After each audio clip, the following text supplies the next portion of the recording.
আজকে আমি তোমাকে আমার যে সোনিয়া নিবাস দেখাবো। দেখো এই কাজ আজ কতদিন ধরে চলতেছে, কতদিন লাগাইছে। আর এই কাজটা দেখো কি সুন্দর। আমরা আগে ভিডিও করছি না, দেখো এই জায়গায় দৌড় আমার অনেক সুন্দর। আর আজকে কিছু গাছ এনেছি, এই গাছগুলি আমি লাগাবো। এইখানে আমার খুব সুন্দর বাগান ছিল, সেই বাগানটা তো এখনো যে ভাড়াটিয়া ছিল ওরা তেমন যত্ন করে নাই, যার জন্য একটা গাছও নাই।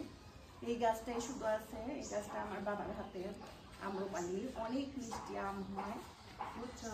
আর এইদিকে দেখো একটা ছোট গেট আছে, এই গেট দিয়ে এই পাশের বাসায় ওদের সাথে যাতায়াত করা হয়। তুমি একটু দূরে যাও, প্রোটেকশন দিচ্ছে তো জানা। এইখানে এই এলাকায় চোর বেশি, বুঝছো, যার জন্য এইটা হচ্ছে ওই ভাড়াটিয়াই মানে যে দিচ্ছে আম বলছে, হ্যাঁ বলে দিছে, বুঝছো। লোহার গেট, হ্যাঁ মুক্তা লোহার গেট পছন্দ করে, আগুনেও পড়বে না, আবার চোরও চুরি করতে পারবে না। আচ্ছা, রংটা না বুঝছো, রংটা ইয়ে পছন্দ করছিল সুমন। এইখানে না একটা শেফালি ফুল গাছ আছে, তখন আমি লাগাইছিলাম কি জন্য, যে এই জায়গায় শেফালি ফুল পরে থাকবে, শেফালি তলায় একটু দাঁড়াবো, সেই গাছটা নাই, এইখানে ছিল। আর এই যে লেবু গাছটা দেখতেছো, লেবু গাছের কাছে একটা লেবু গাছ ছিল, অনেক বড় হয়ে গেছিল, আর এত প্রচুর লেবু ধরতো, বুঝছো। ওই গাছটা আমার আব্বা লাগাচ্ছে, আমি কেটে দিছি, কিন্তু আশা করি এটা আবার কুশি বের হবে, এইভাবেই কাটা হচ্ছে। এখানে রোদ লাগে, এখানে তো আগে প্রচুর রোদ লাগতো, বুঝছো। এখন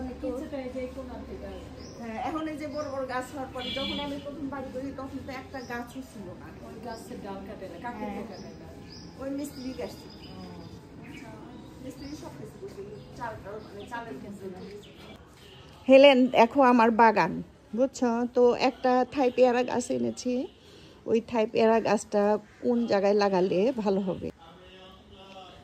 এই যে এই জায়গায় লাগাও, এইখানে না দেখো, এই দিক থেকে ফাঁকা আছে না, সূর্যের আলোটা এসে এখানে পড়বে, এই মাঝামাঝি জায়গায় লাগাও, খুব ভালো হবে। আচ্ছা, এই কোদাল দিয়ে তো দেখি আজকে তুমি গাছটা লাগা দিয়ে যাও। হেলেনের হাতে দেখি গাছ কেমন হয়। গাছ খুব ভালো হয় আলহামদুলিল্লাহ। পলিথিনটা ছাড়াই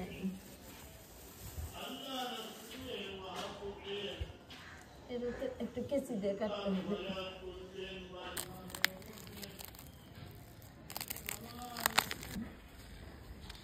বিসমিল্লাহির রহমানির রহিম। দেখা যাক এই যে খুব কি সুন্দর হয়।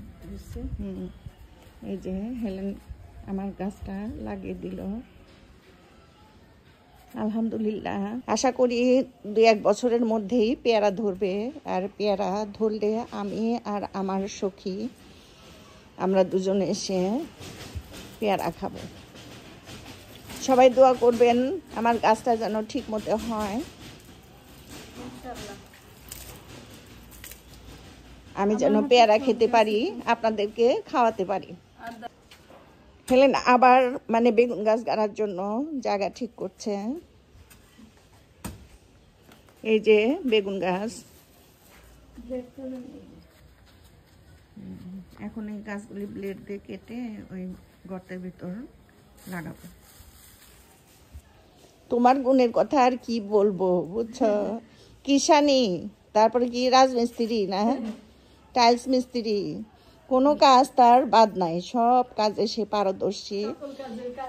হ্যাঁ, আমি কিন্তু ওর কাছ থেকে শিক্ষা নেই এই সমস্ত কাজের।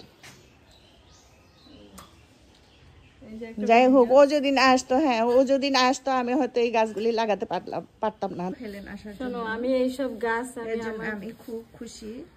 হ্যাঁ বলো। গাছ লাগানো শিখছি আব্বার কাছ থেকে, মানে আব্বা খুব গাছ লাগাইতো, তো আব্বার সাথে সাথে আমি ঘুরতাম, দেখতাম।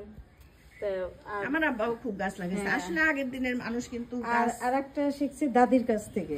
এই দুইজন মানুষ খুব বৃক্ষপ্রেমী মানুষ ছিল।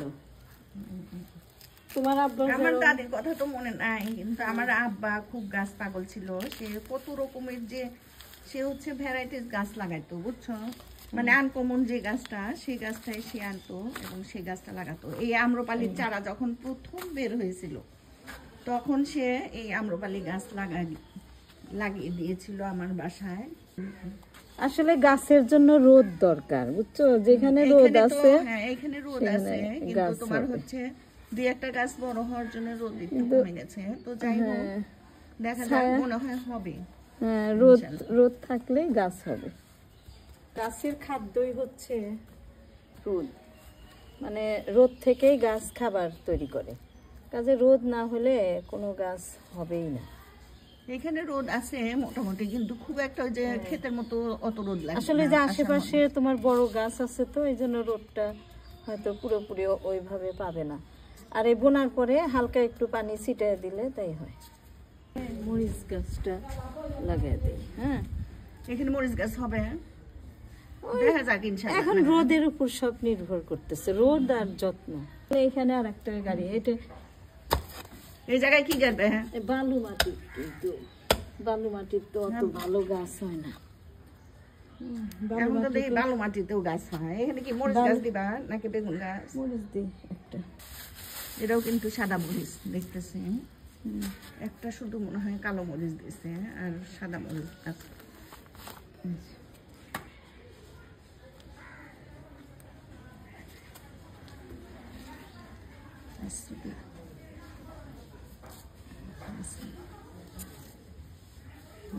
মরিচ তো ধরে আছে, ইনশাল্লাহ দেখা যাক কি হয়। মাঝে মাঝে সার দিবা। কিন্তু এখানে ওই যে কাজ করছে তো বালু মাটি, বালুতে দেখা যাক। জানুয়ারি মাসের 1 তারিখে শুভ নববর্ষ, নববর্ষের দিন আমরা এই গাছগুলি লাগালাম। দেখা যাক ইনশাল্লাহ কি হয়।